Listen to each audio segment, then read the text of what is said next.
ಒಂದು ಒಂದು ಪಾರಂಪರಿಕ ನಂಬಿಕೆಯ ಪ್ರಕಾರ ಒಂದು ವೇದದ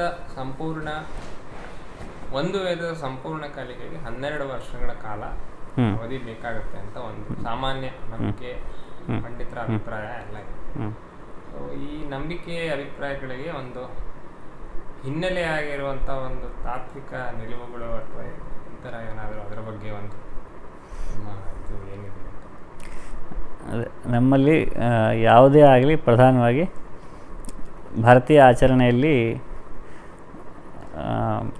ಎಲ್ಲವೂ ತತ್ವಾಧಾರಿತ ಅಂಥೇಳಿ ಅಂದ್ಕೊಂಡಿದ್ದಾರೆ. ತತ್ವ ಅಂದರೆ ತತ್ವವನ್ನು ನೋಡಿದಂಥವನು ತತ್ವದರ್ಶಿ. ಜ್ಞಾನಿಭಿಸ್ ತತ್ವದರ್ಶಿನಃ ಅಂತೇನು ಹೇಳ್ತಾನೆ ಕೃಷ್ಣ. ಜ್ಞಾನಿಗಳು ಬೇರೆ, ತತ್ವದರ್ಶಿಗಳು ಬೇರೆ ಅನ್ನೋ ತಾತ್ಪರ್ಯ ಅಲ್ಲಿ. ಹಾಗೆ ತತ್ವದರ್ಶಿಗಳು ದರ್ಶನವನ್ನು ಮಾಡ್ತಾರೆ, ಅಂದರೆ ತತ್ವ ಅನ್ನುವಂಥದ್ದನ್ನು ದರ್ಶನ ಮಾಡ್ತಾರೆ. ಅಂದರೆ ಅದರ ದರ್ಶನ ಮಾತ್ರವೇ ಭಾರತೀಯತೆಯ ಮುಖ್ಯ ಅಂಗ ಅಲ್ಲ. ಅಂದರೆ ಇವಾಗ ನಮ್ಮವರು ದರ್ಶನ ಮಾಡಿದರು, ನಮ್ಮಲ್ಲಿ ತತ್ವದರ್ಶಿಗಳಿದ್ದರು, ಅವರ ಮಾಡಿದಂತಹ ದರ್ಶನ ಏನಿದೆಯಲ್ಲ ಆ ಅಂದರೆ ನೋಡಲ್ಪಟ್ಟಂತಹ ವಸ್ತು ಅಥವಾ ತಿಳಿಯಲ್ಪಟ್ಟಂತಹ ವಿಚಾರ ಅಥವಾ ಅವರಿಗೆ ಆದಂತಹ ದರ್ಶನ ನಾವು ದರ್ಶನ ಅಂತ ಹೇಳ್ತೀವಿ. ಫಿಲಾಸಫಿ ಅಂತ ಹೇಳಲ್ಲ. ದರ್ಶನ ಅಂದರೆ ನೋಡಲ್ಪಟ್ಟಿದ್ದು ಅಂತ. ಅದು ಯಥಾವತಿ ಹೇಗಿತ್ತೋ ಹಾಗೆ ಅದನ್ನು ನೋಡಿದ್ದಕ್ಕೆ ದರ್ಶನ ಅಂತೀವಿ. ಹಾಗೆ ಆ ದರ್ಶನ ಹೊಂದಿದವ್ರನ್ನ ದಾರ್ಶನಿಕರು ಅಂತ. ಹಾಗೆ ದರ್ಶನ ಅನ್ನುವಂಥದ್ದು ಒಂದು ಹಂತ ಅಷ್ಟೇ. ಭಾರತೀಯ ಸಂಸ್ಕೃತಿಯಲ್ಲಿ ಒಂದು ಹಂತ. ದರ್ಶನ ಆದ ನಂತರ ಆ ದರ್ಶನ ಅದು ಅಥೆಂಟಿಕ್ ಆಗಿದ್ದು, ಸರಿಯಾದದ್ದು, ಸತ್ಯಪೂರ್ಣವಾದದ್ದು ಅನ್ನುವಂಥ ನಿಷ್ಕರ್ಷೆ ಆಗೋದು ಹೇಗೆ ಅಂದರೆ ಮೀಮಾಂಸೆಯಿಂದ. ಮೀಮಾಂಸೆ ಅಂದರೆ ವಿಮರ್ಶೆ, ವಿಚಾರ ಅಂತ ಅರ್ಥ. ಮೀಮಾಂಸೆ ಅಂದರೆ ಅದೊಂದು ದರ್ಶನದ ಹೆಸರು, ಒಂದು ಶಾಸ್ತ್ರದ ಹೆಸರು ಕೂಡ ಹೌದು. ಹಾಗೆ ನಾನಾ ಪ್ರಕಾರದ ಪೂರ್ವಪಕ್ಷ ಇತ್ಯಾದಿ ಅದನ್ನು ಪ್ರಶ್ನೋತ್ತರ ಮೂಲಕ, ಆಧಾರದ ಮೂಲಕ, ಪ್ರತ್ಯಕ್ಷ, ಅನುಮಾನ ಇತ್ಯಾದಿ ಪ್ರಮಾಣಗಳ ಮೂಲಕ ಎಲ್ಲ ರೀತಿ ಸ್ಕ್ರೂಟನಿಗೆ ಒಳಪಟ್ಟು ಯಾವುದು ಸಿದ್ಧವಾಗ್ತದೋ ಅದು ಸಿದ್ಧಾಂತ. ಹಾಗೆ ದರ್ಶನ ಅಂದರೆ ದೃಷ್ಟಿ ಮತ್ತು ಸಿದ್ಧಾಂತ, ಇದು ಎರಡನೇ ಹಂತ. ಇದು ಮೂರನೇ ಹಂತ ಏನು ಅಂತಂದರೆ ಆ ದೃಷ್ಟಿಯಲ್ಲಿ ಏನು ನೋಡಲ್ಪಟ್ಟಿದೆಯೋ ಅದರ ಸಾಧನೆ, ಆ ಹಂತಕ್ಕೆ ತಲುಪಲಿಕ್ಕೆ ಏನು ಬೇಕು? ದಾರಿ ಬೇಕು. ದಾರಿ ಅಂದರೆ ಏನು? ಸಾಧನ. ದಾರಿಯಲ್ಲಿ ಹೋಗ್ಲಿಕ್ಕೆ ನಾವು ಹೇಗೆ ಕಾಲಗಳನ್ನು ಹೇಗೆ ಸಾಧನವಾಗಿ ಉಪಯೋಗಿಸ್ತೀವೋ ಹಾಗೆ ಇಲ್ಲಿ ಆ ಸ್ಥಿತಿಗೆ, ದರ್ಶಿತ ಸ್ಥಿತಿಗೆ ತಲುಪಲಿಕ್ಕೆ ಬೇಕಾದಂಥ ಅನುಷ್ಠಾನ ಮಾರ್ಗಗಳು. ಅನುಷ್ಠಾನ ಮಾರ್ಗ ಬಹಳ ವಿಸ್ತಾರವಾದದ್ದು. ವೈದಿಕ ಅಂದರೆ ವೇದದ ಏನು ಮಾಡ್ತದೆ ಅಂದರೆ ವರ್ಣ ಆಧಾರಿತವಾಗಿ, ಆಶ್ರಮ ಆಧಾರಿತವಾಗಿ ಬೇರೆಯವರಿಗೆ ಬೇರೆದನ್ನು ವಿಧಿಸುತ್ತೆ. ವೇದ ನೇರವಾಗಿ ವಿಧಿಸದೇ ಇದ್ದರೂ ಕೂಡ ವೇದದ ಆಧಾರದಿಂದ ಮಾಡಲ್ಪಟ್ಟಂಥ ಸ್ಮೃತಿಗಳು ನೀ ಇದನ್ನು ಮಾಡು ಅಂತ ವಿಧಿಸ್ತವೆ. ಇನ್ನು ಆಗಮಗಳು, ಯೋಗ ಗ್ರಂಥಗಳು. ಆಗಮಗಳು ಅಂತಂದರೆ ಕೇವಲ ದೇವಸ್ಥಾನ ಮಾತ್ರ ಅಂತಲ್ಲ. ಆಗಮದಲ್ಲಿ ಸಾಧನಾಪಾದ, ಚರ್ಯಾಪಾದ, ಯೋಗಪಾದ ಇತ್ಯಾದಿ 4 ಪಾದಗಳಿವೆ. ಹಾಗೆ ಆಗಮಶಾಸ್ತ್ರ ಅಂದರೆ ಬರೀ ದೇವಸ್ಥಾನ ವಿಗ್ರಹ ಪ್ರತಿಷ್ಠೆ ಮಾತ್ರ ಉಳಿದಿಲ್ಲ. ಮನುಷ್ಯ ಹೇಗೆ ಊಟ ಮಾಡಬೇಕು, ಹೇಗೆ ಕೂತ್ಕೋಬೇಕು, ಎಡಗಾಲನ್ನು ಎಷ್ಟು ಹಿಂಗೆ ಎತ್ತರಕ್ಕೆ ಇಟ್ಕೊಂಡು ಕೂತ್ಕೊಂಡ್ರೆ ಏನು ಊಟ ಹೇಗೆ ಮಾಡುತ್ತೆ, ಕೈ ಹೀಗೆ ಇಟ್ಕೊಂಡ್ರೆ ಉಸಿರು ಹೇಗೆ ಬದಲಾಗುತ್ತೆ, ಇಲ್ಲಿ ಏನು ನಾಡಿಗಳಿದೆ ಇತ್ಯಾದಿ ಅನೇಕ ವಿಷಯಗಳು, ಪ್ರತಿಯೊಂದು ವಿಷಯಗಳು, ಅನೇಕ ಅಲ್ಲ, ಪ್ರತಿಯೊಂದು ಮಾನವ ಜೀವನಕ್ಕೆ ಸಂಬಂಧಪಟ್ಟಂಥ ಪ್ರತಿಯೊಂದು ವಿಷಯಗಳು ಆಗಮದಲ್ಲಿದೆ. ಹಾಗೆ ಆಗಮ, ಪುರಾಣ, ಧರ್ಮಶಾಸ್ತ್ರ, ಸ್ಮೃತಿಗಳು, ಪರಂಪರೆಗಳು ಮತ್ತು ದೇಶಕಾಲಾಚಾರ ಇತ್ಯಾದಿ ಇವೆಲ್ಲವೂ ಸೇರಿ ಅನುಷ್ಠಾನ ಅಂತ ಅನಿಸ್ಕೊಳ್ತದೆ. ನಾವು ಅನುಷ್ಠಾನವನ್ನು ಭಾಳ ಕೆಟ್ಟದ್ದು ಅನ್ನುವಂಥ ಒಂದು ಭಾವನೆ. ಅನುಷ್ಠಾನ ಹೀನಮಟ್ಟದ್ದು. ಈ ದರ್ಶನದ ಬಗ್ಗೆ ಮಾತಾಡೋದು ಅದು ಸುಪೀರಿಯರ್ ಇಂಟೆಲೆಕ್ಚುವಲ್ ಎಲೀಟ್ ಕ್ಲಾಸಿನ ಆ್ಯಕ್ಟಿವಿಟಿ. ಆದ್ದರಿಂದ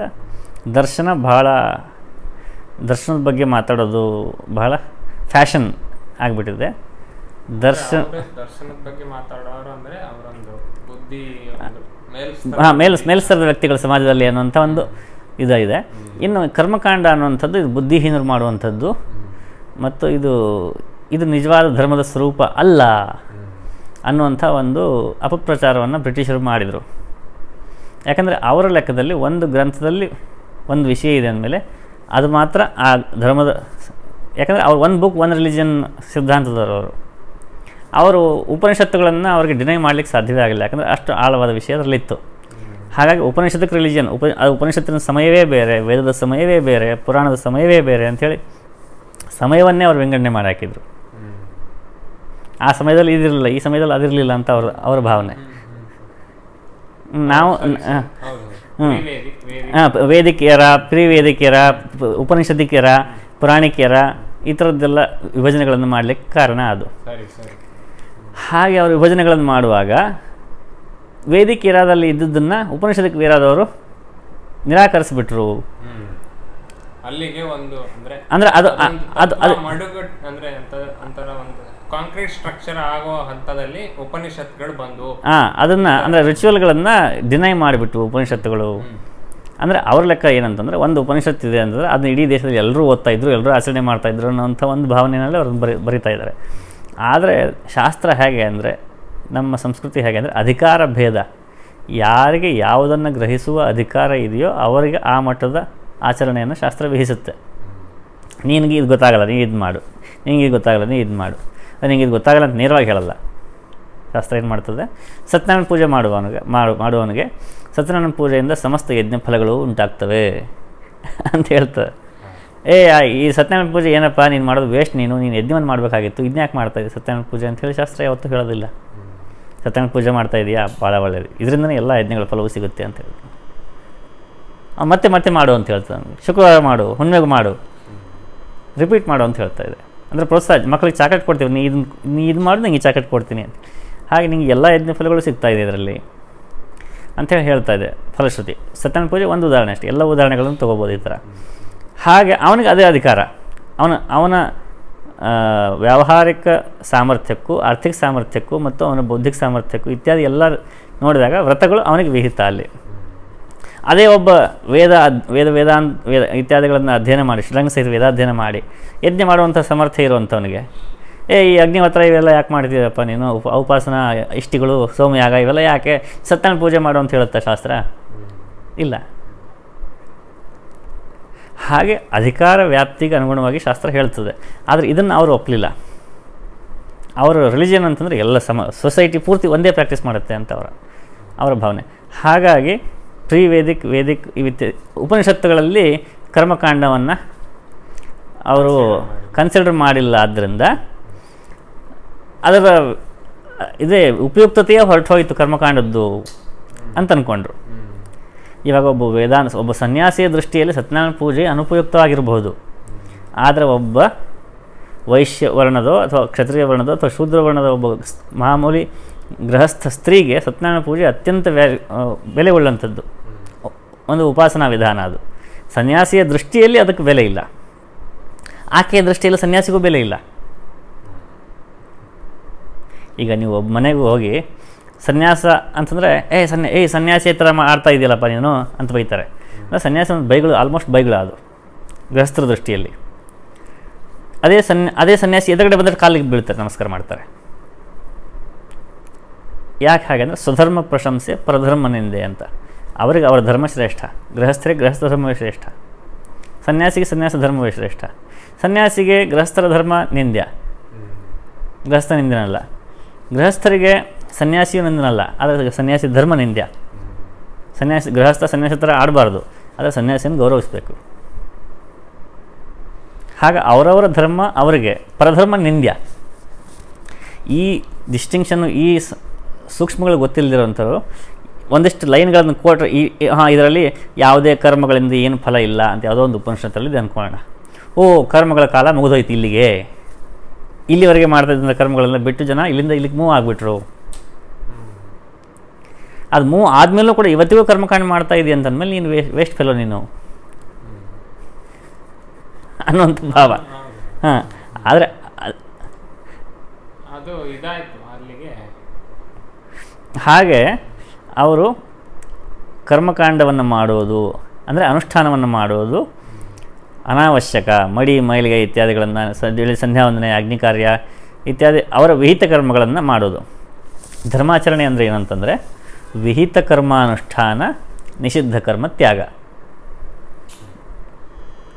ಯಾವುದು ವಿಹಿತವೋ ಅದರ ಆಚರಣೆ, ಯಾವುದು ನಿಷಿದ್ಧವೋ ಅದರ ತ್ಯಾಗ, ಇದಕ್ಕೆ ಧರ್ಮಾಚರಣೆ ಅಂತ ಹೆಸರು. ಇದು ಧರ್ಮಾಚರಣೆ ಉಪಾಸನಾ ಮಟ್ಟದಲ್ಲಿರ್ಬೋದು ಅಥವಾ ಆರ್ಥಿಕ ಮಟ್ಟದಲ್ಲಿರ್ಬೋದು. ಆರ್ಥಿಕ ಮಟ್ಟದಲ್ಲಿ ಯಾವ ರೀತಿ ಸಂಪಾದನೆ ಮಾಡಬೇಕು ಅಂಥೇಳಿ ವಿಹಿತವೂ ಇರುತ್ತದೆ, ನಿಷಿದ್ಧವೂ ಇರುತ್ತದೆ. ವ್ಯಾವಹಾರಿಕ ಮಟ್ಟ ಎಂಥವ್ರ ಜೊತೆ ವಿವಾಹ ಮಾಡ್ಕೋಬೇಕು, ಎಂಥವ್ರ ಜೊತೆ ಮಾಡ್ಕೋಬಾರ್ದು ಅಂತ ವಿಹಿತವೂ ಇರುತ್ತೆ, ನಿಷಿದ್ಧವೂ ಇರುತ್ತೆ. ಪಾಸಿಟಿವ್ ನೆಗೆಟಿವ್ ಎರಡೂ ಕಡೆ, ವಿಧಿ ನಿಷೇಧ ಎರಡೂ ಕಡೆ ಇದ್ದೇ ಇರುತ್ತೆ. ಪ್ರತಿಯೊಂದು ಜೀವನದ ಪ್ರತಿಯೊಂದು ಹಂತದಲ್ಲೂ ವಿಧಿ ನಿಷೇಧಗಳು ಇದ್ದೇ ಇರುತ್ತೆ. ಆ ವಿಧಿ ನಿಷೇಧಗಳ ಪಾಲನೆಯೇ ಧರ್ಮ ಪಾಲನೆ. ಆ ವಿಧಿ ನಿಷೇಧಗಳು ಯಾಕೆ ಅಂದರೆ ನಾನು ಏನು ಹೇಳಿದೆ, ಫಸ್ಟ್ ದರ್ಶನ, ದೃಷ್ಟಿಯ ಆಧಾರದ ಮೇಲೆ ಸಿದ್ಧಾಂತ, ಸಿದ್ಧಾಂತದ ಆಧಾರದ ಮೇಲೆ ಅನುಷ್ಠಾನ. ಈ ಧರ್ಮಾನುಷ್ಠಾನ ಅಂತ ನಾವು ಶಬ್ದ ಕೇಳಿರ್ತೀರಿ ನೀವು. ಈ ಧರ್ಮದ ಅನುಷ್ಠಾನ ಯಾಕೆ ಮಾಡಬೇಕು ಅಂತ, ಆ ದರ್ಶನ ಏನಾಗಿದೆ, ದೃಷ್ಟಿಯಲ್ಲಿ ಏನು ಗೋಚರ ಆಗಿದೆ, ಆ ಸ್ಥಿತಿಯನ್ನು ತಲುಪೋದು ಹೇಗೆ, ತಲುಪಲಿಕ್ಕೆ ಮಾರ್ಗ ಹೇಗೆ ಅಂದರೆ ಧರ್ಮಾನುಷ್ಠಾನವೇ ಅದರ ಮಾರ್ಗ. ಧರ್ಮಾನುಷ್ಠಾನದಿಂದ ಏನಾಗುತ್ತೆ ಅಂದರೆ ಚಿತ್ತಶುದ್ಧಿ ಆಗುತ್ತೆ. ಚಿತ್ತಶುದ್ಧಿಯಿಂದಲೇ, ಶುದ್ಧವಾದ ಚಿತ್ತದಿಂದಲೇ ಜ್ಞಾನ ಪ್ರಾಪ್ತಿ ಸಾಧ್ಯ. ಆ ಶುದ್ಧವಾದ ಚಿತ್ತಕ್ಕೇ ದರ್ಶನ ಸಾಧ್ಯ, ಆ ಅನುಭವ ಸಾಧ್ಯ. ಹಾಗೆ ಯಾರಿಗೋ ಒಬ್ಬರಿಗೆ ಇವತ್ತು ಒಳ್ಳೆ ಸೂರ್ಯೋದಯ ಕಾಣಿಸ್ತು, ಆಯಿತು, ಓಕೆ, ಇವಾಗ ಕಾಣಿಸಿದ್ದು ಸೂರ್ಯೋದಯವ, ಇದು ನಿಷ್ಕರ್ಷ ಮೀಮಾಂಸೆ ಆಗಬೇಕು ಅಲ್ವಾ? ಮೀಮಾಂಸೆ ಆಗಿ ಅದು ಸೂರ್ಯೋದಯವೇ ಅಂತ ಆದಮೇಲೆ ಈಗ ನಾನು ಸೂರ್ಯೋದಯ ನೋಡೋದು ಹೇಗೆ, ಅದಕ್ಕೊಂದು ಮಾರ್ಗ ಕಂಡ್ಕೋಬೇಕು ತಾನೆ ನಾನು. ಹಾಗೆ ದರ್ಶನ, ಮೀಮಾಂಸೆ, ಅನುಷ್ಠಾನ.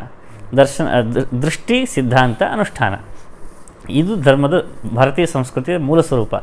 ಇದರಲ್ಲಿ ಅನುಷ್ಠಾನವನ್ನು ತುಚ್ಛ ಅಂತ ಪರಿಗಣಿಸಿ ಕೇವಲ ಅಧ್ಯಯನ, ಚಿಂತನೆ ಮಾತ್ರದಿಂದನೇ ಸಿದ್ಧಿ ಆಗಿಬಿಡುತ್ತೆ ಅನ್ನುವಂಥ ಭ್ರಮೆಯಲ್ಲಿ, ಅನುಷ್ಠಾನ ರಹಿತವಾದ್ರೂ ದರ್ಶನ ಹೇಗಿದ್ರೂ ನಮಗೆ ಲಭ್ಯ ಇರೋದ್ರಿಂದ ಅದರಿಂದನೇ ನಾವು ಒಂದು ಸುಪೀರಿಯರ್ ಸ್ಟೇಜ್ ಕೇವಲ ನಾವು ಭಾಷ್ಯ ಪುಸ್ತಕಗಳನ್ನು, ಶಂಕರಾಚಾರ್ಯ ಶಾಸ್ತ್ರ ಗ್ರಂಥಗಳನ್ನು, ಶಂಕರಾಚಾರ್ಯರು ಅವರು ಇವರು ಬರೆದಿರೋದನ್ನ, ರಮಣವರು ಬರೆದಿರೋದನ್ನ ಓದ್ಕೊಂಡ್ಬಿಟ್ಟು ನಾವು ಇಂಟೆಲೆಕ್ಚುವಲ್ ಅದ್ರ ಬಗ್ಗೆ ಥಿಂಕ್ ಮಾಡಿಬಿಟ್ಟು, ನಾವು ಡಿಸ್ಕಸ್ ಮಾಡಿಬಿಟ್ಟು ನಾವು ಸ್ಪಿರಿಚುವಲ್ ಆಗಿಬಿಟ್ವಿ ಅನ್ನುವಂಥ ಒಂದು ಇದೆ. ಇದಕ್ಕೆ ಕಾರಣ ಏನಂತಂದರೆ ಕೇವಲ ಬೌದ್ಧಿಕ ಮಟ್ಟದಲ್ಲಿ ಅಧ್ಯಾತ್ಮವನ್ನು ಅರ್ಥ ಮಾಡ್ಕೊಂಡಿದ್ದು. ಮೊದಲನೇದಾಗಿ ಅಧ್ಯಾತ್ಮ ಅನ್ನುವಂಥದ್ದು ಪ್ರಾಣದ ಹಂತದಲ್ಲಿರುವಂಥದ್ದು. ಈಗ ಸಂಧ್ಯಾವಂದನೆಯಲ್ಲಿ ಪ್ರಾಣಾಯಾಮ, ದೇವರ ಪೂಜೆಯಲ್ಲಿ ಪ್ರಾಣಾಯಾಮ, ಪ್ರತಿಯೊಂದರಲ್ಲೂ ಪ್ರಾಣಾಯಾಮ. ಯಾಕೆ ಪ್ರಾಣಾಯಾಮ ಅಷ್ಟೊಂದು? ಪ್ರತಿಯೊಂದು ಕೂಡ ಪ್ರಾಣ ಆಧಾರಿತವಾದದ್ದು ಭಾರತೀಯ ಸಂಸ್ಕೃತಿ, ಪ್ರತಿಯೊಂದು ಕೂಡ. ಇವತ್ತು ಹೀಗೆ ಕೂತ್ಕೊಂಡಿದ್ದೀವಿ, ಹೀಗೆ ಥಿಂಕ್ ಮಾಡ್ತಾಯಿದ್ದೀವಿ ಅಂದರೆ ಪ್ರಾಣ ಒಂದು ನಿರ್ದಿಷ್ಟವಾದ ರೀತಿಯಲ್ಲಿ ವರ್ತಿಸ್ತಾ ಇರುತ್ತೆ ದೇಹದಲ್ಲಿ. ಅದಕ್ಕಾಗಿ ಈ ರೀತಿಯಾದಂಥ ಇದರಲ್ಲಿದೆ. ಆ ಪ್ರಾಣದ ವರ್ತನೆ ಬದಲಾದರೆ ನಮ್ಮ ಚಿಂತನೆಯೂ ಬದಲಾಗುತ್ತೆ, ಮಾತಿನ ವಿಧಾನವೂ ಬದಲಾಗುತ್ತೆ, ಆರೋಗ್ಯವೂ ಬದಲಾಗುತ್ತೆ, ಎಲ್ಲವೂ ಬದಲಾಗುತ್ತೆ.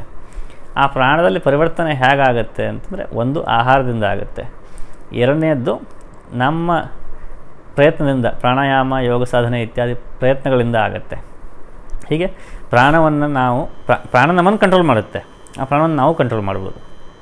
ಪ್ರಾಣದ ಆಯಾಮವೇ ಪ್ರಾಣಾಯಾಮ, ಅದು ಉಸಿರಿನ ಆಯಾಮ ಅಲ್ಲ. ಉಸಿರಿನ ಮೂಲಕ ಪ್ರಾಣವನ್ನು ನಾವು ಆಯಾಮ ಅಂದರೆ ಉಸಿರೇ ಪ್ರಾಣ ಅಲ್ಲ. ಕೆಲವರು ಪ್ರಾಣಾಯಾಮ ಅಂದರೆ ಉಸಿರು ಹಾಕೊಳ್ಳೋದು ಅಂತಾರಲ್ಲ, ಉಸಿರಿನ ಮೂಲಕ ನಾವು ಪ್ರಾಣವನ್ನು ಹಿಡಿತಾ ಇದ್ದೀವಿ, ಉಸಿರೇ ಪ್ರಾಣ ಅಲ್ಲ. ಅಂದರೆ ಉಸಿರಿಗೆ ಹೊರತಾದಂಥ ಒಂದು ಡೈಮೆನ್ಷನ್ ಇದೆ, ಅದನ್ನು ನಾವು ಪ್ರಾಣ ಅಂತ ಹೇಳ್ತೀವಿ.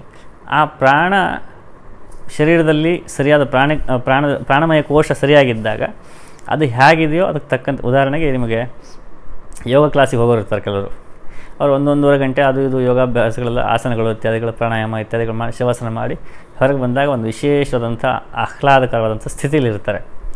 ಆಹ್ಲಾದಕರವಾದ ಸ್ಥಿತಿಗೆ ಕಾರಣ ಮಾಂಸಖಂಡಗಳು ಅಲ್ಲ, ಪ್ರಾಣಮಯ ಕೋಶ. ರಿಲ್ಯಾಕ್ಸ್ ಆಗಿರುವಂಥ ಇದಲ್ಲ. ಪ್ರಾಣಮಯ ಕೋಶವನ್ನು ವೆಸ್ಟರ್ನ್ ಮೆಡಿಕಲ್ ಸೈನ್ಸ್ ಆಗಲಿ, ಯಾವುದು ಸೈನ್ಸ್ ಆಗಲಿ ಇದುವರೆಗೂ ಪ್ರಾಣವನ್ನು ಗುರುತಿಸಿಲ್ಲ. ಹಾಗಾಗಿ ಪ್ರಾಣ ಅಂತ ಹೇಳಿಬಿಟ್ರೆ ಎಲ್ಲಿ ಸೂಪರ್ಸ್ಟಿಷನ್ ಅಂದ್ಕೊಂಡ್ಬಿಡ್ತಾರೋ, ಮೂಢನಂಬಿಕೆ ಅಂದ್ಕೊಂಡ್ಬಿಡ್ತಾರೋ ಅಂಥೇಳಿ ಯಾವ ಯೋಗ ಶಿಕ್ಷಕರಾಗಲಿ, ಹೋಮಿಯೋಪತಿಯವರಾಗಲಿ, ಆಯುರ್ವೇದವರಾಗಲಿ ಪ್ರಾಣವನ್ನು ಮೆನ್ಷನ್ ಮಾಡ್ತಾ ಇಲ್ಲ. ಆದರೆ ಸಂಪೂರ್ಣ ಭಾರತೀಯ ಚಿಕಿತ್ಸಾ ವಿಧಾನಗಳಾಗಿರ್ಬೋದು, ಯೋಗ ಆಗಿರ್ಬೋದು, ಅಥವಾ ಸಂಧ್ಯಾವಂದನೆ, ಅಗ್ನಿಕಾರ್ಯ ಇತ್ಯಾದಿ ಎಲ್ಲ ನಿತ್ಯ ನೈಮಿತ್ತಿಕ ಅನುಷ್ಠಾನಗಳಿರ್ಬೋದು, ಪ್ರಾಣಾಯಾಮಾದಿಗಳಿರ್ಬೋದು, ಧ್ಯಾನ, ಎಲ್ಲವೂ ಕೂಡ ಪ್ರಾಣ ಉಪಾಸನೆಗೆ ಪ್ರಾಣದ ಆಧಾರದ ಮೇಲೆ ಇರುವಂಥದ್ದು. ಹಾಗಾಗಿ ಪ್ರಾಣವನ್ನು ಅರ್ಥ ಮಾಡ್ಕೊಳ್ಳದೇನೆ ಇವರು ಕೇವಲ ಥಾಟ್ ಮೂಲಕ ಹೋಗ್ತಾ ಇದ್ದಾರೆ ಆಧ್ಯಾತ್ಮಕ್ಕೆ. ಥಾಟ್ ಎಲ್ಲಿವರೆಗೆ ಹೋಗುತ್ತೆ? ಪ್ರೀ ಅಕ್ಯುಮುಲೇಟೆಡ್, ಅಂದರೆ ಇಲ್ಲಿವರೆಗೆ ಸಂಗ್ರಹಿಸಲ್ಪಟ್ಟಂಥ ಒಂದು ಡೇಟಾ ಏನಿದೆ, ಪ್ರೀವಿಯಸ್ ಡೇಟಾ ಅದಷ್ಟೇ ಇರೋದು ಬುದ್ಧಿಯಲ್ಲಿ. ಮನಸ್ಸು ಏನು, ಸ್ಮರಣ ಶಕ್ತಿಗಳ ಇದು ಅದು ಸಂಕಲನ. ಇನ್ನು ಎಮೋಷನ್ನು, ಮನಸ್ಸು, ಬುದ್ಧಿ, ಚಿತ್ತಕ್ಕೆ ನಮಗೆ ಎಕ್ಸಸೈಸ್ ಸಿಗ್ತಾ ಇಲ್ಲ. ಚಿತ್ತ ಎಲ್ಲಿದೆ ಅಂತ ನಮ್ಗೆ ಗೊತ್ತಾಗ್ತಾ ಇಲ್ಲ. ಚಿತ್ತ ಅನ್ಎಕ್ಸೆಸಿಬಲ್, ನಮಗೆ ಆ ಲಾಕರ್ ಕೀನೇ ಸಿಕ್ಕಿಲ್ಲ. ಇನ್ನು ಅಹಂಕಾರ ಅಂದರೆ ಇದು ನಾನು, ಈಗ ನಾನು ದತ್ತರಾಜ, ನೀವು ಚೈತನ್ಯ, ಹೀಗೆ ಈಗ ನಾನು ದತ್ತರಾಜ ಇದ್ದೇನೆ, ನನ್ನ ದತ್ತರಾಜ ಇದೆ, ನಾನು ಇಲ್ಲಿದ್ದೇನೆ ಅನ್ನುವಂಥ ನಂಗೆ ಭಾವಕ್ಕೆ ಕಾರಣ ಏನು ಅಂತಂದು ನನ್ನ ಅಹಂಕಾರ. ಅಹಂಕಾರ ಅಂದರೆ ಈ ಇಂಗ್ಲೀಷ್ ಈಗೋ ಅಲ್ಲ, ಅದು ಇವಾಗ ನಮ್ಮ ಕನ್ನಡ ಭಾಷೆಯಲ್ಲಿ ಅಹಂಕಾರ ಅನ್ನೋದು ಬೇರೆ ಅರ್ಥದಲ್ಲಿ ಬಳಕೆಗೆ ಬಂದಿದೆ. ಜನಪ್ರಿಯ ಅರ್ಥ ಬೇರೆ. ಆದರೆ ಈ ನಾವು ಅಂತಃಕರಣ ಚತುಷ್ಟಯದಲ್ಲಿ ಮನಸ್ಸು, ಬುದ್ಧಿ, ಚಿತ್ತ, ಅಹಂಕಾರ ಅಲ್ಲಿ ಹೇಳುವಾಗ ಅಹಂಕಾರ ಅಂದರೆ ಅಹಂ, ಈಗ ನಾನು ದತ್ತರಾಜ, ಈಗ ನಾನು ಅನ್ನುವಂಥ ಒಂದು ಭಾವನೆ ಇದೆ. ಆ ಭಾವನೆ ಪ್ರೌಡು ಅಥವಾ ಗಿಲ್ಟು ಅಥವಾ ಇನ್ಫೀರಿಯರು, ಸುಪೀರಿಯರ್ ಈ ಯಾವುದೇ ಅಲ್ಲದೇ ಅಸ್ತಿತ್ವದ ಅನುಭವಕ್ಕೆ, ಈಗ ನಾನು ಇದ್ದೇನೆ ಅಂತ ಅನುಭವ ಆಗ್ತಾ ಇದೆಯಲ್ಲ, ಆ ಅನುಭವಕ್ಕೆ ಕಾರಣ ಅಹಂಕಾರ. ಆ ಅನುಭವವೇ ಬ್ರಹ್ಮ. ಮರಾಠಿಯಲ್ಲಿ ಒಂದು ಪ್ರಸಿದ್ಧ ವಾಕ್ಯ ಇದೆ, ಮಾರ್ತಾಂಡ ಪ್ರಭುಗಳು ಹೇಳಿರೋದು, ಆಹೇತೆ ಅಸ್ತಿ ಬ್ರಹ್ಮ. ಇದೇ ಆದ್ದರಿಂದಲೇ ಅದು ಬ್ರಹ್ಮ. ಇನ್ನೊಂದು ವಾಕ್ಯ ಏನು ಹೇಳ್ತಾರೆ ಅಂದರೆ, ಮೀ ಆಹೆ ಯಾ ಅನುಭವಿ ಸತ್ತಾ ಪ್ರಗಟೆ.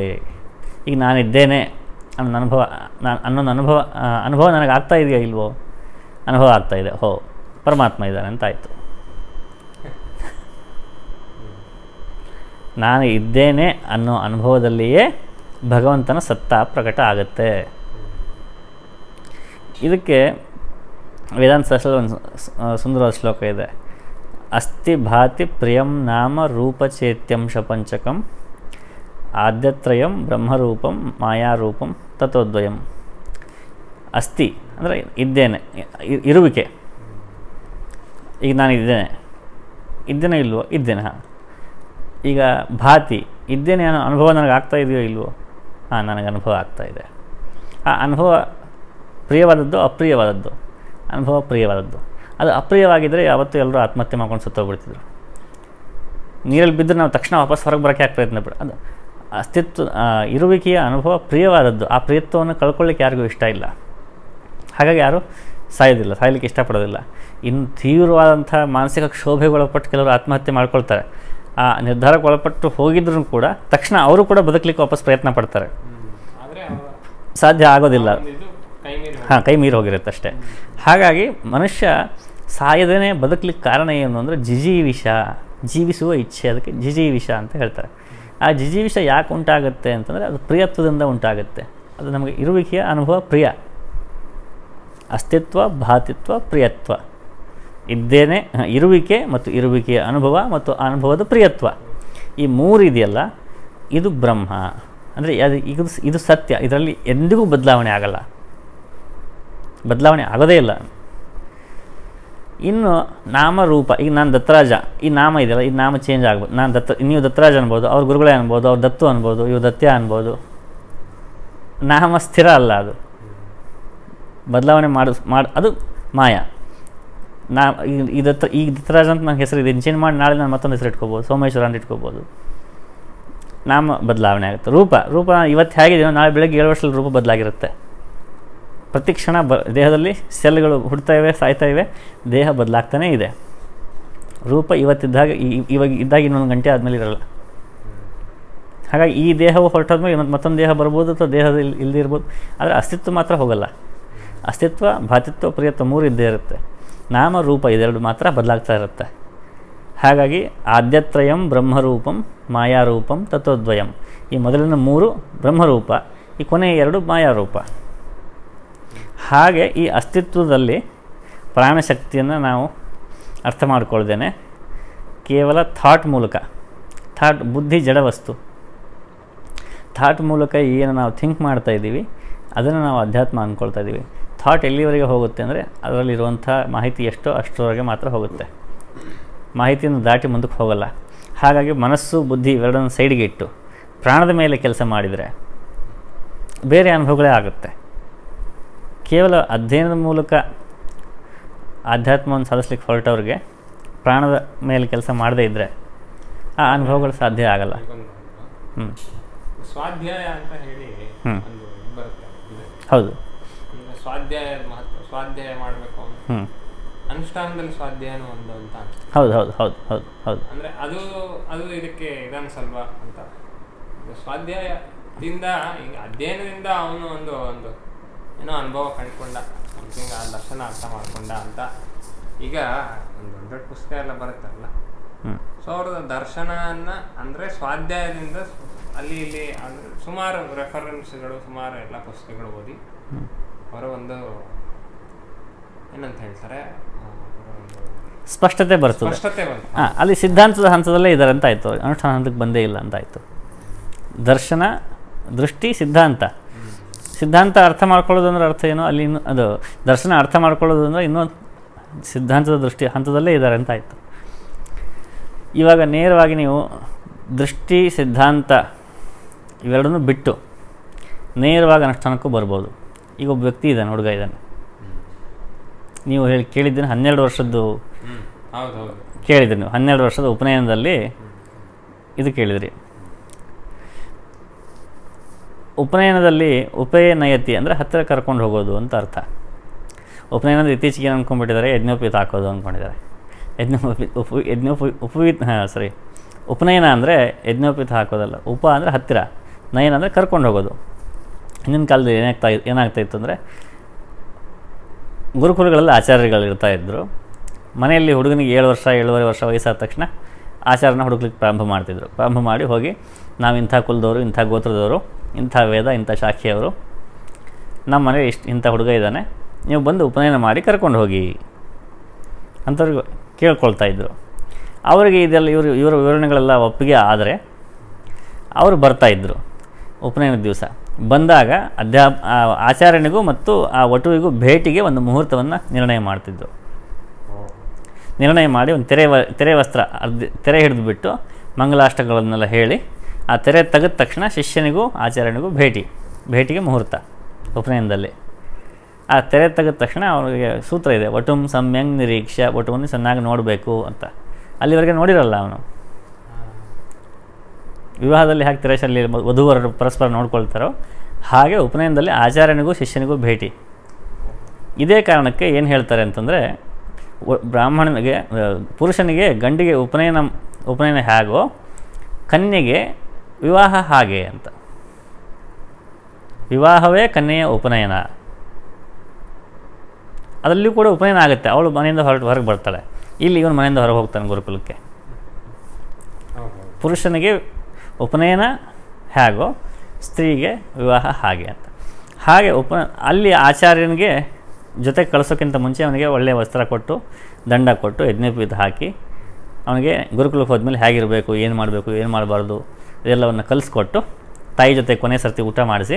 ಯಾಕಂದರೆ ಮತ್ತೆ ಅವನು ಮುಂದೆ ತಾಯಿ ಜೊತೆ ಕೂತ್ಕೊಂಡು ಊಟ ಮಾಡಲ್ಲ. ಅವನು ಕೊನೆ ಸರ್ತಿ ತಾಯಿ ಜೊತೆ ಊಟ ಮಾಡಿ ಅವನನ್ನು ಆಚಾರ್ಯ ಕೈಯಲ್ಲಿ ಕೊಟ್ಟು, ಅಗ್ನಿರಾಚಾರ್ಯಸ್ತವ, ಅಗ್ನಿ ಇನ್ನು ಮುಂದೆ ನಿನ್ನ ಆಚಾರ್ಯ, ಸವಿತಾತೆ ಹಸ್ತಮಗ್ರಭೀತ್, ಸವಿತ್ರನ ಕೈಯಲ್ಲಿ ನನ್ನ ಮಗನನ್ನು ನಾನು ಕೊಟ್ಬಿಡ್ತಾಯಿದ್ದೀನಿ ಅಂಥೇಳಿ ಆಚಾರ್ಯನ ಕೈಯಲ್ಲಿ ಮಗನ ಕೈಯನ್ನು ಕೊಡಬೇಕು.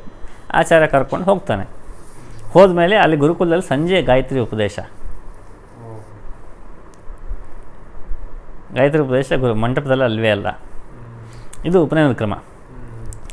ಹಾಗೆ ಅಲ್ಲಿ ಬ್ರಹ್ಮಚಾರಿಗೆ ಏನು ಹೇಳ್ತಂತಂದೆ, ಇದಾನೀಂ ಬ್ರಹ್ಮಚಾರ್ಯಸಿ, ಈಗ ನೀನು ಬ್ರಹ್ಮಚಾರಿ ಆಗಿದ್ದೀಯಾ. ಸಾಯಂ ಪ್ರಾತರ್ಭಿಕ್ಷಸ್ವ, ಸಂಜೆ ಬೆಳಗ್ಗೆ 2 ಹೊತ್ತು ಭಿಕ್ಷೆಗೆ ಹೋಗ್ಬಾ. ಆಚಾರ್ಯಾಧೀನೋ ಭೂತ್ವ, ಆಚಾರ್ಯನ ಅಧೀನದಲ್ಲಿ ಇದ್ದುಕೊಂಡು 12 ವರ್ಷಾಣಿ ವೇದಗ್ರಹಣಾಂತಂವ ಬ್ರಹ್ಮಚರ್ಯಂ ಕುರು, 12 ವರ್ಷಗಳ ಕಾಲ ಅಥವಾ ವೇದಾಧ್ಯಯನ ಪೂರ್ಣ ಆಗೋವರೆಗೆ ಬ್ರಹ್ಮಚಾರಿ ಆಗಿರು. ಬ್ರಹ್ಮಚಾರಿ ಆಗಿರೋದು ಅಂತಂದರೆ ಕೇವಲ ಲೈಂಗಿಕತೆಯಿಂದ ದೂರ ಇರೋದು ಆ ಅರ್ಥದಲ್ಲಿ ಮಾತ್ರ ಅಂತಲ್ಲ. ಬ್ರಹ್ಮಚರ್ಯ, ಬ್ರಹ್ಮಣಿ ಚರತಿ, ಬ್ರಹ್ಮವನ್ನು ಪ್ರಾಪ್ತಿ ಮಾಡುವ ದಾರಿಯಲ್ಲಿ ಸಂಚರಿಸುವವನು ಬ್ರಹ್ಮಚಾರಿ. ಬ್ರಹ್ಮಣಿ ಚರತಿ ಅಂದರೆ ವಿವಾಹಕ್ಕಿಂತ ಮುಂಚೆ ಅವನು ಭೋಗ ಜೀವನಕ್ಕೆ ಇಳಿಯೋದಕ್ಕಿಂತ ಮುಂಚೆ ನಿಗ್ರಹದ ಜೀವನವನ್ನು ಅವನು ಬದುಕಬೇಕು ಅನ್ನುವಂಥದ್ದು ಭಾರತೀಯ ಪರಿಕಲ್ಪನೆ. ಯಾಕೆ ಹಾಗೆ ಅಂತಂದರೆ, ಹಾಗೆ ಮಾಡಿದವನ ದ್ವಿಜ ಅಂತ ಕರೀತಾರೆ, ಭೂದೇವ ಅಂತ ಕರೀತಾರೆ, ನಡೆದಾಡುವ ದೇವರು ಅಂತ. ಉತ್ತರ ಭಾರತದಲ್ಲ ಭೂದೇವ್ಜಿ ಅಂತಲೇ ಅಂತಾರೆ ಬ್ರಾಹ್ಮಣರಿಗೆ. ನಡೆದಾಡುವ ದೇವರು ಅಂತ ಯಾಕೆ ಅಂತಿದ್ರು ಅವನಿಗೆ ಅಂತಂದರೆ, ಆ 12 ವರ್ಷದಲ್ಲಿ ಅವನು ತನ್ನನ್ನು ತಾನು ಟ್ರಾನ್ಸ್ಫರ್ಮ್ ಮಾಡ್ಕೊಳ್ತಿದ್ದ, ಸಂಪೂರ್ಣ ಬದಲಾವಣೆ. ಅದೇನು ಹೇಳ್ತಾರಲ್ಲ, ವೇದದ ಅಧ್ಯಯನ ಮಾತ್ರ ಅಲ್ಲದೇ ಅವನು 12 ವರ್ಷಗಳ ಕಾಲ ಏನು ಮಾಡ್ತಾನೆ, ಭೋಗಕ್ಕಿಂತ ಮುಂಚೆ, ಅಂದರೆ ಭೋಗ ಜೀವನಕ್ಕೆ ಪ್ರಾರಂಭಕ್ಕಿಂತ ಮುಂಚೆ ತನ್ನನ್ನು ತಾನು ಬದಲಾವಣೆ ಮಾಡ್ಕೊಳ್ತಾನೆ. ಹೇಗೆ ಬದಲಾವಣೆ ಅಂತಂದರೆ, ಈ ವೀರ್ಯ ಸಂಗ್ರಹ ಆದ ಹಾಗೆ ಅದು ಅದಕ್ಕೆ ಟ್ರಾನ್ಸೆಂಡ್ ಅಂತ ಹೇಳ್ತಾರೆ, ಪರಿಷ್ಕೃತವಾಗಿ ಮೇಲ್ಮಟ್ಟದ ಜೀವಧಾತುವಾಗಿ ನಿರ್ಮಾಣ ಆಗಿ ಬುದ್ಧಿಯ ವಿಕಾಸವನ್ನು, ಚಿತ್ರದ ವಿಕಾಸವನ್ನು ಅದು ಮಾಡಿಸ್ತದೆ. ಅದು ಒಂದು ಸಣ್ಣ ಭಾಗ ಆಯಿತು ಅದರದ್ದು. ಇನ್ನೊಂದು ಏನಂದರೆ, ಇತ್ತೀಚೆಗೆ ಆಧುನಿಕ ವೈದ್ಯ ವಿಜ್ಞಾನ ಹೇಳ್ತಾ ಇದೆಯಲ್ಲ, 70 ಟ್ರಿಲಿಯನ್ ಸೆಲ್ಸ್ ಏನೋ ಇದೆ ಬಾಡಿಯಲ್ಲಿ ಅಂತೇಳಿ. ಪ್ರತಿ ಕ್ಷಣವೂ ಕೋಶಗಳು ಹುಡ್ತಾ ಇದೆ, ಸಾಯ್ತಾ ಇದೆ.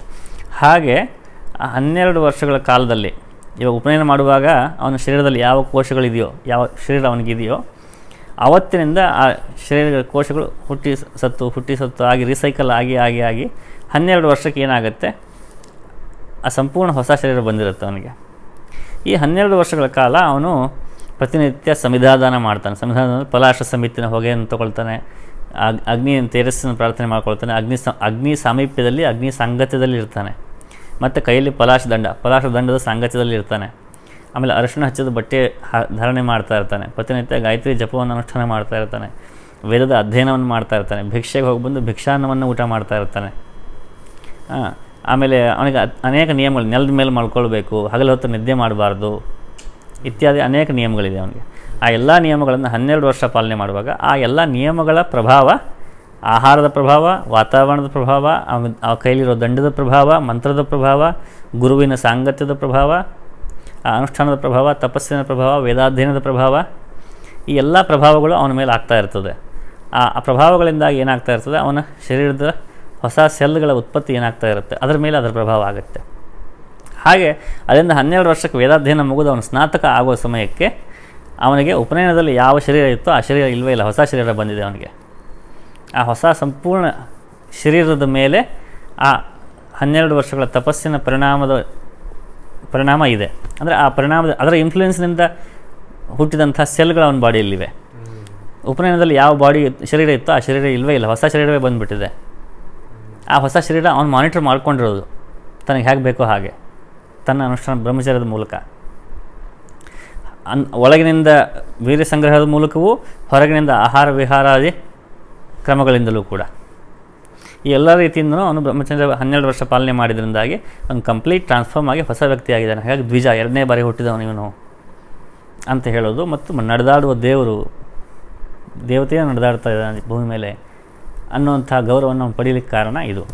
ಅವನು ಹೊಸ ವ್ಯಕ್ತಿಯಾಗಿರ್ತಾನೆ ತಪಸ್ಸಿನ ಮೂಲಕ. ಅಲ್ಲಿಂದ ಅವನು ಒಂದು ಸರ್ತಿ ನಿಗ್ರಹದ ಜೀವನವನ್ನು ಅನುಭವಿಸಿದಂಥವನಿಗೆ, ಅದರ ಆನಂದವನ್ನು ಅನುಭವಿಸಿದಂಥವನಿಗೆ, ಅವನು ಭೋಗ ಜೀವನದಲ್ಲಿ ಹೋದಾಗ ಅವನು ಅಲ್ಲಿ ಎಚ್ಚರವಾಗಿರ್ತಾನೆ, ಅದರಲ್ಲಿ ಕಳೆದು ಹೋಗೋದಿಲ್ಲ. ಯಾವ ಹಂತದವರೆಗೂ ಭೋಗ ಜೀವನದಲ್ಲಿ ಮುಳುಗಬೇಕೋ ಅಲ್ಲಿ ಮುಳುಗ್ತಾನೆ.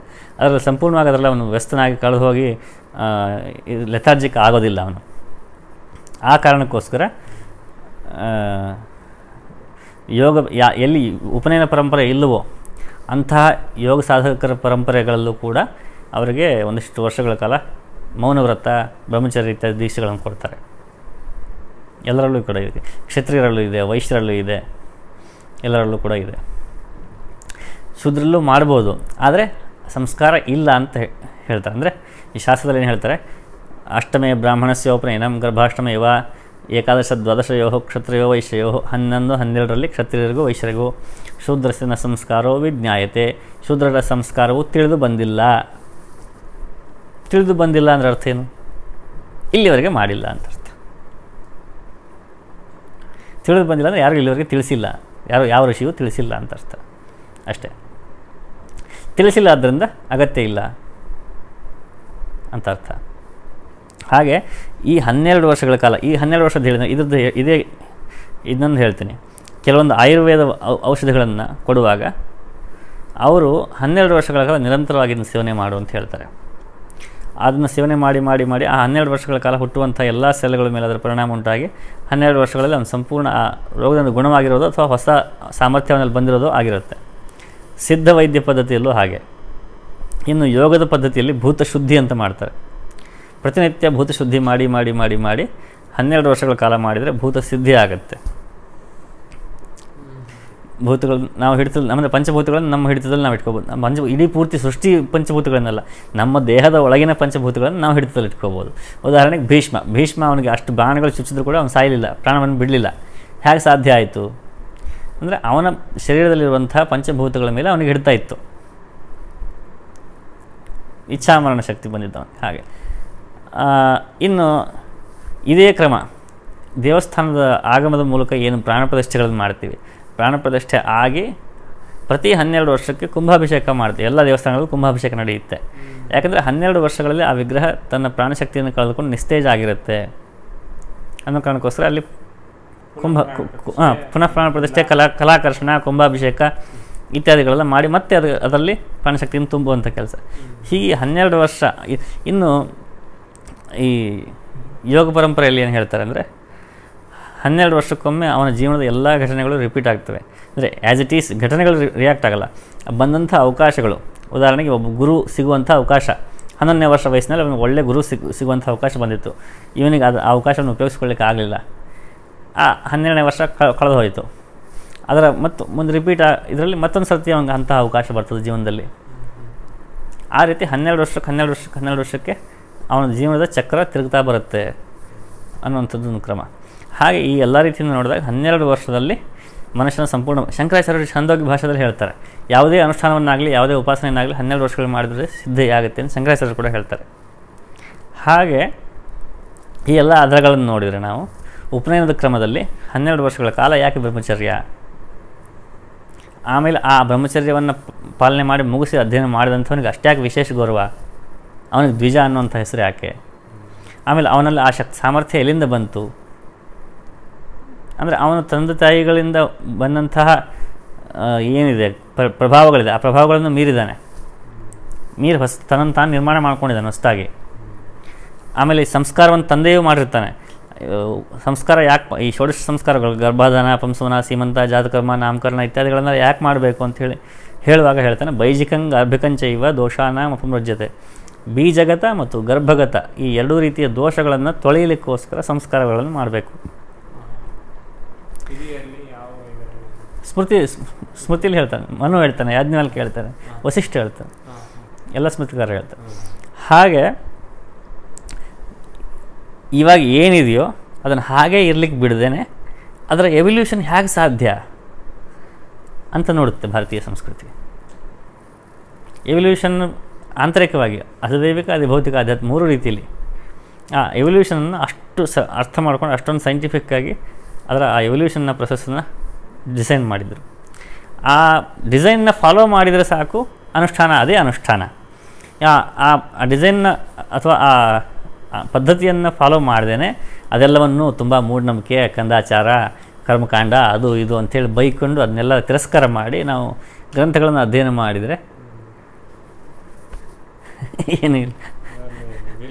ಹಾಂ, ಪೂರ್ಣ ಫಲ ಅಂದರೆ ಕೇವಲ ಬೌದ್ಧಿಕವಾಗಿ ಇದು ಹೀಗೆ ಅಂದರೆ ದರ್ಶನದ ಬಗ್ಗೆ ನಿಮಗೆ ಸಿದ್ಧಾಂತ ಕ್ಲಿಯರ್ ಆಯಿತು. 75 ವರ್ಷ ವಯಸ್ಸಿಗೆ ನಿಮಗೆ ಮೋಕ್ಷ ಅಂದರೆ ಏನಂತ ಕ್ಲಿಯರಾಗಿ ಅರ್ಥ ಆಯಿತು. ಅವತ್ತು ಮೋಕ್ಷ ಸಿಗುತ್ತೆ. ಅದರಿಂದ ನಿಮಗೆ ಅರ್ಥ ಆಗಲಿ ಬಿಡಲಿ, ನೀವು ಪ್ರೊಸೆಸ್ನ ಫಾಲೋ ಮಾಡಿದರೆ ಸಿದ್ಧವಾಗಲಿಲ್ಲ. ಈಗ ನೀವು ಮೋಕ್ಷ ಅಂದರೆ ಏನು ಅಂಥೇಳಿ ಯಾರ ಹತ್ರ ಡಿಸ್ಕಸ್ಸು ಮಾಡಲಿಲ್ಲ, ಗ್ರಂಥಗಳನ್ನು ಓದಲಿಲ್ಲ. ಆದರೆ ನಿಮ್ಮ ವಿಹಿತ ಕರ್ಮಗಳನ್ನು ನೀವು ಅನುಷ್ಠಾನ ಮಾಡ್ತಾಯಿದ್ರಿ, ನಿಷಿದ್ಧ ಕರ್ಮಗಳನ್ನು ತ್ಯಾಗ ಮಾಡಿದ್ರಿ. ಅದರ ಪರಿಣಾಮ ನಿಮ್ಮ ದೇಹದ ಮೇಲೆ, ಮಸ್ತಿಷ್ಕದ ಮೇಲೆ, ಬುದ್ಧಿ ಮೇಲೆ, ಮನಸ್ಸಿನ ಮೇಲೆ, ಪ್ರಾಣದ ಮೇಲೆ ಆಗಿರುತ್ತೋ ಇಲ್ವೋ. ಅದರಿಂದ ಆಗಬೇಕಾದ ಪರಿಣಾಮ ನಿಮಗೆ ಮೋಕ್ಷ ಆಗಬೇಕಾಗಿದ್ದರೆ ಅದು ಹಾಗೇ ಆಗುತ್ತೆ. ನೀವು ಮೋಕ್ಷದ ಬಗ್ಗೆ ಗ್ರಂಥ ಓದಿರಲಿ ಬಿಡಲಿ. ಹಾಗೆ ಅನೇಕ ಮಾರ್ಗಗಳಿವೆ ಮೋಕ್ಷಕ್ಕೆ. ಹಾಗಾಗಿ ಗ್ರಂಥಗಳನ್ನು ಅಧ್ಯಯನ ಮಾಡಲೇಬೇಕು. ಅಧ್ಯಯನ ತಾತ್ಸಾರ ಮಾಡಬಾರ್ದು. ಆದರೆ ಅಧ್ಯಯನ ಮಾತ್ರದಿಂದಲೇ ಮೋಕ್ಷ ಅನ್ನುವಂಥ ಭಾವನೆ ಇಲ್ಲ. ದೃಷ್ಟಿ, ಸಿದ್ಧಾಂತ, ಅನುಷ್ಠಾನ. ದೃಷ್ಟಿ ಏನು ಅಂತ ಗೊತ್ತಾಗಿದೆ, ಆ ದೃಷ್ಟಿಯ ಸಿದ್ಧಾಂತವನ್ನು ನಾವು ಅರ್ಥ ಮಾಡ್ಕೊಂಡ್ರೆ ಅನುಷ್ಠಾನವನ್ನು ಮಾಡಬೇಕು. ಸಿದ್ಧಾಂತವನ್ನು ಅರ್ಥ ಮಾಡ್ಕೊಳ್ಳೋದೇ ಇದ್ರೂ ಕೂಡ ಅನುಷ್ಠಾನ ಮಾಡಿದರೂ ಆಗುತ್ತೆ ನೇರವಾಗಿ. ಅನುಷ್ಠಾನದಿಂದ ಅವನಿಗೆ ಈಗ ನಾವು ಈಗ ಉಪನಯನದ ಕತೆ ಹೇಳಿದೆ ನಿಮಗೆ. ಉಪನಯನದ ವಿಧಾನದಲ್ಲಿ ನೀನು ಉಪನಯನ ಮಾಡ್ಕೊಳ್ತಾ ಇದೆಯಲ್ಲ, ನಿಂಗೆ ಉಪನಯನ ಮಾಡ್ಕೊಂಡ್ಮೇಲೆ ನೀನು ದ್ವಿಜ ಆಗ್ತೀಯಾ, 12 ವರ್ಷ ಅದಾಗುತ್ತೆ ಇದಾಗುತ್ತೆ, ಅವ್ನಿಗೆ ಏನಾದರೂ ಎಕ್ಸ್ಪ್ಲೈನ್ ಮಾಡ್ತೀವ ನಾವು? ಏನು ಮಾಡಲ್ಲ. ನೀನು ಇದು ಮಾಡು, ಇದು ಮಾಡಬೇಡ ಅಂತ ಹೇಳ್ತೀವಿ ಅಷ್ಟೇ. ಅವನಿಗೆ ಅದನ್ನು ಫಾಲೋ ಮಾಡ್ತಾನೆ. ಈಗ ಡಾಕ್ಟ್ರು ಬಂದುಬಿಟ್ಟು ಈ ಮಾತ್ರೆ ಎರಡು ತಿನ್ನಿ, ಇದನ್ನು ತಿನ್ನಿ, ಈ ಅನ್ನ ಊಟ ಮಾಡಿ, ಮಜ್ಜಿಗೆ ಊಟ ಮಾಡಿಬಿಡಿ ಅಂತ ಹೇಳ್ತಾರೆ. ಯಾಕೆ ಡಾಕ್ಟ್ರ್ ಏನಾಗುತ್ತೆ, ಮಜ್ಜಿಗೆ ಊಟ ಮಾಡಿದ್ರೆ ಏನಾಗುತ್ತೆ, ಈ ಮಾತ್ರೆ ಏನಾಗುತ್ತೆ, ಇದರಿಂದ ಏನಾಗುತ್ತೆ, ನಾವು ಅಲ್ಲಿ ಕುತ್ಕೊಂಡು ಅದನ್ನ ಮೀಮಾಂಸೆ ಮಾಡ್ತೀವ, ಕೂಡ್ತೀವ, ಅಲ್ಲಿ ಫಾಲೋ ಮಾಡ್ತೀವಿ ಅದನ್ನು. ಅದು ಅನುಷ್ಠಾನ. ಅಲ್ಲಿ ಡಾಕ್ಟ್ರ್ ಹೇಳಿದ್ದು ಅನುಷ್ಠಾನ ಪ್ರಿಸ್ಕ್ರೈಬ್ ಮಾಡಿ ಹೋಗ್ಬಿಟ್ರು. ಆ ಅನುಷ್ಠಾನ ಮಾಡಿದ ತಕ್ಷಣ ಅದರ ಪರಿಣಾಮ ಉಂಟಾಗುತ್ತೆ. ಮಾರನೇ ದಿವಸ ಆರೋಗ್ಯ ಸ್ಥಿರವಾಗಿರುತ್ತೆ. ಈಗ ನಮಗೆ ಅದ್ರ ಬಗ್ಗೆ ಜ್ಞಾನ ಇದೆಯಾ? ಇಲ್ಲ, ಅನುಭವ ಮಾತ್ರ ಆಗಿದೆ. ಹೀಗೆ ನಮಗೆ ಜ್ಞಾನ ಇಲ್ಲದಿದ್ರೂ ಕೂಡ ಅನುಷ್ಠಾನ ವಿಭಾಗವನ್ನು, ಅನುಷ್ಠಾನ ವಿಧಾನವನ್ನು, ವಿಧಿಯನ್ನು ಅನುಸರಣೆ ಮಾಡಿದರೆ ಫಲ ಉಂಟಾಗೇ ಆಗುತ್ತೆ. ಅದು ಆ ವಿಧಿ ಕೆಟ್ಟದ್ದು.